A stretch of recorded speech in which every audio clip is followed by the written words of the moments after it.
Welcome to MikeScottBaseball.com. Okay, today we're going to be talking about taking proper leads off first base. Okay, for you young guys coming up to the big field in a couple of years, this is something you want to get used to as soon as possible so you don't get caught off guard or a little awkward coming back to the bases. You can also get injured if you come back the wrong way. I've seen guys hurt their shoulders and hurt their knees and legs just by not knowing what to do. Okay, so I'm going to go over some of the very basics right here, then we're going to start practicing it. First thing you want to do, get your sign from your coach over in the third base box or the dugout, wherever you're getting it from. Now you want to go off to a certain lead, a consistent lead each time. What you're going to do is you're going to count off your steps. 1, 2, 3. That gives you the basics right there. And then there's just a fourth step. Bring your feet together and out. And this gives you 4 steps. Okay? And if you do this every time, you'll know how long it takes to get back to the bag. You should be able to get back there comfortably with 4 steps. So one more time. You start with your back foot here. You get your coach to give you a signal. Okay? Taking your lead. 1, 2, 3. Feet together. 4. Okay? Now for some of you that are a little bit faster, okay, maybe these steps are a little bit longer. For some of you guys that are probably not stealing, make sure you're at a comfortable lead or maybe not quite as far where you can get back comfortable, okay, without injury. Okay, now when you take that lead, we're going to talk only about coming back to the bag, okay? If you are not stealing, okay, it's a safe lead every time. 1, 2, 3, feet together, 4. Now what I want to be able to do from here, Adam's going to get ready for a ball to come over. The ball's not going to come on this one, but I'm going to practice my move coming back. What I need to do is I need to get my shoulders turned and I need to drive off this leg. Do not take a jab step with this foot, okay? You're pivoting over it. So you got your lead, okay? You're looking at your pitcher. I'm going to turn, I'm going to drive over, and I'm back, okay? Now what I want to do is I want to be able to take one step across and land with the other foot. The more steps you take, the more jab steps you take, the slower it is to get back. So again, 1, 2, 3, feet together. Here, what I'm going to do is I'm going to cross over with this leg, get my shoulders turned, find my bag, hit the outside part of the bag with my left foot. Okay. Now, when a ball comes over, you do not look at the ball coming over. Okay? You see the guy making his move, you turn, you find your bag, and you focus on one thing, back part of the base, okay, and staying on the base afterwards. Okay, so I got my steps. 1, 2, 3, feet together, 4. So I'm going to start and I'm going to look at the pitcher, the ball comes over.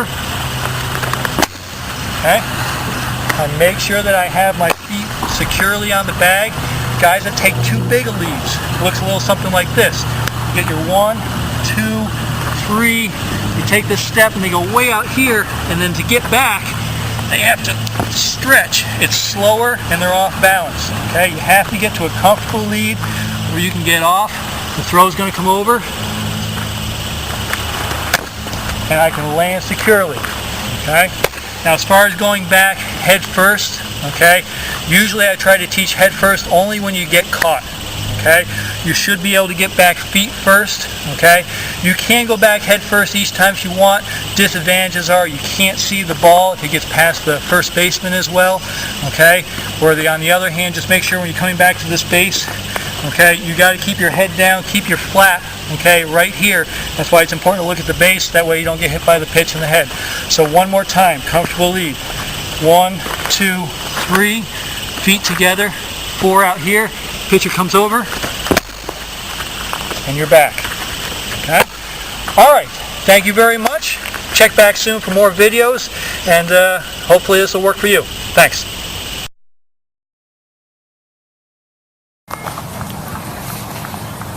Okay, when beginning to take our lead off of first base, we want to start with both feet on the bag. Our heels are on the bag, our toes are off. As we begin taking our lead, we want to start with our left foot off the bag first, and then our right foot is going to step off and turn so we get our body facing in towards the infield. Okay? At no point does my head ever come off the pitcher. So once I get my signs from the coach, as I begin my steps, my head is always going to be facing the pitcher. So we take our left foot, right foot, turn and square. Now from here, we're just just going to take 3 little side steps. I'm going to just replace my right foot with my left foot as I start to step out. So we want to go 1, 2, and 3 in a nice slow and controlled manner. Okay? Now we put ourselves in a position to be in a good lead towards first base. We want to do the same thing every time. So that way we don't want to look back at the bag. Always teach your runners never to look back towards first base. If we take the same steps every time, the kids should feel comfortable where they are, and now they don't have to look back and see how far the distance is to first base.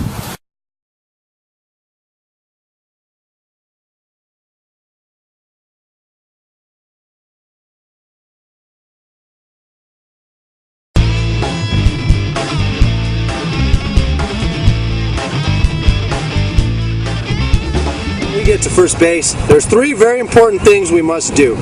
One of them, number 1, get to the bag and pick up the coach right away. The third base coach doesn't have the patience and the time. The game has to keep going, and he needs to give a sign. So by turning around and talking to the first baseman, or talking with the first base coach and taking your eyes off the third base coach, doesn't really help us much. So number 1, most important thing to do when you get back to your bag is pick up the third base coach. Now after he gives a sign, the second most important thing to do is check your outfielders. And we'll talk more about checking the outfielders, but for right now we want to see what position they're in, where they're lined up right, and then we go into the third and finally the most important thing about base running is never take your eye off the ball. If the pitcher has the ball, after you get the sign and after you check your outfielders, you make sure the pitcher has the ball before you go into your lead, and then keep your eye on the ball the whole time. If the ball's with the pitcher, we're staring right at the pitcher.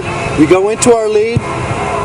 1 big step, 2, 3, and a small little adjustment, keeping our eyes on the pitcher the whole time.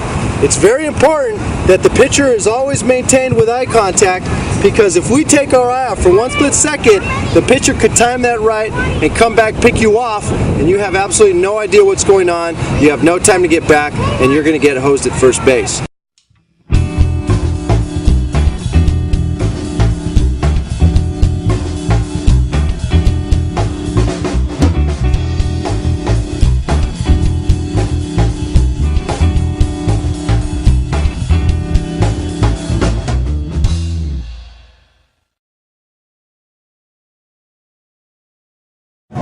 When establishing your primary part of your primary leadoff, it's important you take a couple factors into consideration. Number 1, you need to try and create the same consistent footwork pattern every time. Number 2, you need to know your primary distance off the base with that consistent footwork. Number 3, you need to avoid hopping into the primary part of your primary lead. And number 4, you need to eliminate excessive variables that will interfere with establishing the primary movement patterns into the primary part of the leadoff. So here's an example of how to establish the same footwork, always being consistent with that, while at the same time knowing my distance off the base. Pretty simple. While I'm looking at the pitcher, my toes at second base, I would simply go right, left, pivot, and I've established a 2-step movement plus a pivot, and I know my distance off the base. So I've established my style off the base. Once again, right, left, pivot. Now a common question is, how far really are you off the base? Well, I've determined how far I'm off the base by simply laying a measuring tape out, which I've done previously, and I know that when I go right, left, pivot, with my left foot to first base, I will be 6 feet off the base. So when I establish my leadoff by moving right, left, pivot, now what's going to happen is, and the most important key is, I always maintain 1 foot on the ground as I move into the primary part of my primary lead. What we're trying to avoid is excessive hops into the primary part of your primary lead. So in other words, things like this is where you want to avoid jumping out and having 2 feet off the ground at the same time. That puts you in a position where a good pitcher will recognize that and try and pick you off. An overlooked area of the primary portion of the primary leadoff is the number of steps players take to establish the primary part of the primary leadoff. For example, if I start with my left foot on the base while I'm looking at the pitcher, and I go right for 1, together for 2, right for 3, together for 4, right for 5, together for 6, then I extend out one more time. It's really a 7-foot or a 7-step movement pattern versus you simply started with your right foot, right, left, pivot in your primary part of your primary leadoff. You've eliminated variables, as many as 5 variable steps.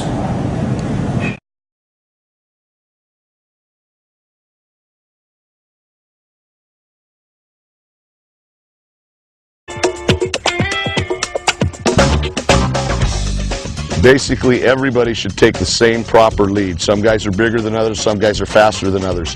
But to steal bases, to be a base stealer, you want to take your lead off the back corner of the base. It's a crossover and 2 shuffle steps. Should put me right at the cut of the infield here.